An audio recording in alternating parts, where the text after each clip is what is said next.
What it do? What's the deal? What's good, y'all? This is Shane Kidd, and I'm here with y'all to begin a series called I Lost, But I Did Not Lose. And so, with this series, I'm going to go through some stories about how I took some L's and how those losses have become lessons.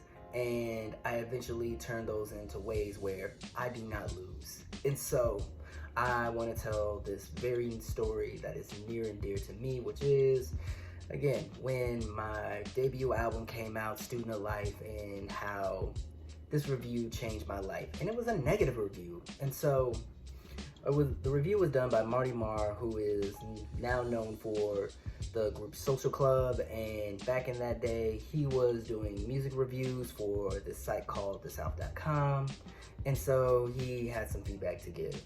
One of the things that he pointed out was the choruses and the hooks were not that great. And he did like some of them. He liked Learn to Live, he liked Psalm 86, and he thought Hallway Journeys was cool. And so, but most of the choruses, or in some of the songs, he just wasn't really feeling. And one of the things that he said that stuck out and got under my skin was this: whether you like it or not, the lyrical age is over. That got under my skin. I threw some shade at that man on that day. I had my backpack on because I was going to class that day and just said, hey, I like being a backpack rapper, because that's what he called me, a backpack rapper. And I'm like, hey, I'm going to just throw a little shade. That was paid.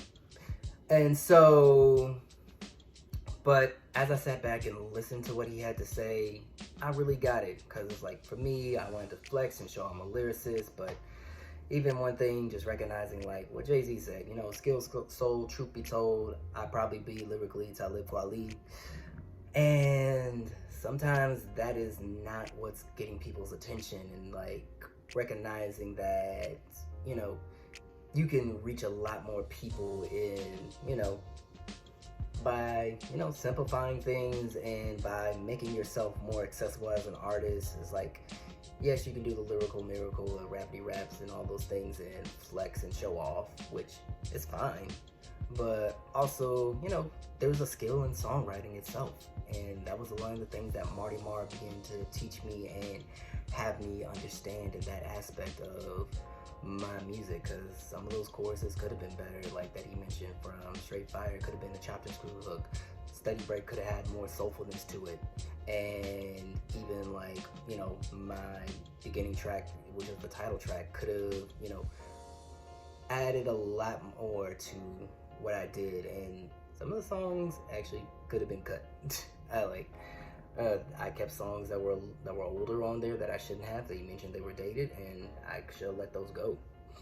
But now that I've learned that, I, you know, recognize again, there are ways to improve as an artist. And one thing that artists and reviewers need to know is this: is like, one, to all the reviewers, just because you're criticizing somebody, you know, you should freely criticize them and be able to, and do it in a way that helps them grow. And, you know, we don't have to necessarily trash the artist, but again, seek for them to improve. Artists, just because you're getting criticized, just because you're getting critiqued, doesn't mean that person is a hater. Doesn't mean you have to dismiss them. See where you can grow from that critique. That is very important. And so that is today's lesson, and more are coming out. They should be up every Tuesday. And so I look forward to sharing y'all more stories for y'all. So on that note, learn, love, live. Peace.